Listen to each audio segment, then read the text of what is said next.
Hi guys, good morning. I've started my day with tender coconut. இதுவே கொஞ்ச நேரத்துக்கு dummy ஃபில்லிங்காக இருக்கும். அப்புறம் என்னுடைய மார்னிங் ரிச்சுவல்ஸ்லாம் முடிச்சுட்டு விண்டோலேருந்து எட்டி பார்த்தா ஆல்ரெடி பிளான்ஸ்க்கு தண்ணி ஊற்றிருந்தாங்க என்னுடைய நெய்பர்.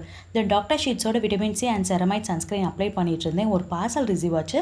நான் எதுவும் ஆர்டர் பண்ணலையே அப்படின்னு யோசிச்சுட்டு இருக்கும்போது எங்கள் மம்மி கால் பண்ணி சொன்னாங்க, நான் சர்ப்ரைஸாக ஆர்டர் பண்ணியிருக்கேன், பார்சல் வரும் வாங்கிக்கோனே. It's from Rishi boutique. ஒரு cream with gold shade sari, quality அமேசிங்காக இருந்துச்சு. I really loved it.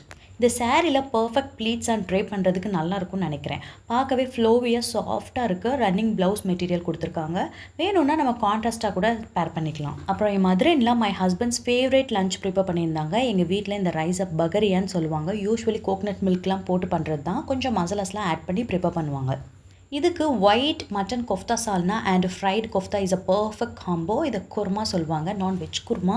It's non veg, coconut, poppy seeds, சோம்புலாம் அரைச்சி பேஸ்ட் பண்ணி கர்ட் ஜாஸ்தி போட்டு மட்டன் கொஃப்தாலாம் போட்டு செய்வாங்க. டேஸ்ட் ஒயிட் சால்னா மாதிரி தான் இருக்கும். எவ்வளோ சாஃப்ட் அண்ட் டெண்டராக குக் ஆகிருக்குன்னு. Mutton kofta is my all time favourite. இது ஃப்ரைடு வெர்ஷன். இது வந்து மட்டன் கீமாவில் பண்ணியிருக்காங்க. யூஸ்வலாக மட்டனில் பண்ணால் தான் நல்லாயிருக்கும்.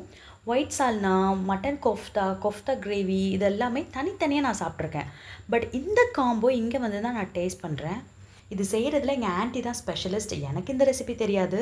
இது எல்லாமே ஆன்ட்டி தான் ப்ரிப்பேர் பண்ணாங்க. நான் அந்த ரைத்தா மட்டும்தான் வச்சேன். நமாஸ் அண்ட் குட்டி குட்டி ஒர்க்லாம் முடிச்சாச்சு. பில்லோ கவர்ஸ் ஃப்ளிப்கார்ட்டில் வாங்கியிருந்தேன். நான் 2 பேர்ஸ் வாங்கியிருந்தேன். அதனால் 4 கவர்ஸ் இருக்குது. காட்டன் மெட்டீரியல் திக் அண்ட் சாஃப்டாக நல்ல குவாலிட்டியாக இருந்துச்சு.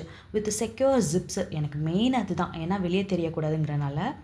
ஜென்ரலி நான் தூங்குறதுக்கு லைட் கலர்ஸ் தான் ப்ரிஃபர் பண்ணுவேன். அப்போ தான் பீஸ்ஃபுல்லாக ரிலாக்ஸிங்காக இருக்க மாதிரி ஃபீல் ஆகும். அடிக்கடி மைக்ரைனில் சஃபர் ஆகிறனால தலைவலிக்கும் போதெல்லாம் தலைக்கு கீழே 2, தலைக்கு மேலே 1ன்ட்டு நான் மட்டுமே 3 வெரைட்டி ஆஃப் பில்லோஸ் யூஸ் பண்ணுவேன். டோட்டலாக 6 பில்லோஸ் இருக்கும். அதனால தான் எக்ஸ்ட்ரா கவர்ஸ் நான் வாங்கியிருந்தேன். மைக்ரோ ஃபைபர் பில்லோக்கு வந்து இது கரெக்டாக இருந்துச்சு. மெமரி ஃபோமுக்கு வந்து கொஞ்சம் லூஸாக இருந்தது. அண்ட் வெல்வெட் பில்லோக்கு வந்து செட்டே ஆகலை. பிக் சைஸில் இருக்கிறனால கொஞ்சம் வெளியே தெரியும். யூஸ்வலாக பெட்ஷீட்ஸ் கூட வர பில்லோ கவரே இதுக்கு சரியாக இருக்கும். அதுதான் எப்போவுமே இந்த பிக் பில்லோக்கு யூஸ் பண்ணுவேன். If you enjoyed this video, don't forget to like, share and follow the page. See you in the next vlog. Thanks for watching. Bye.